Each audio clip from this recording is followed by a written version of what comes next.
Good morning, friends. Welcome to this morning's prayer. Today we read from Hebrews 10 and verse 23. Let us hold fast the confession of our hope without wavering, for he who promised is faithful. Please pray with me. Heavenly Father, I hold tightly to the hope I have in you, even when circumstances shake me.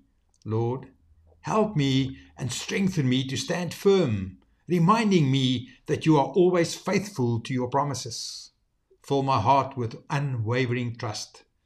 Bring to my remembrance all the ways you have shown your faithfulness before. Holy Spirit, be my guide and my comforter, anchoring me in truth when I feel uncertain. I know that your promises never fail, and today I declare that my hope is in you alone. Thank you for your unchanging love and for working in me daily. I pray this in Jesus' name. Amen.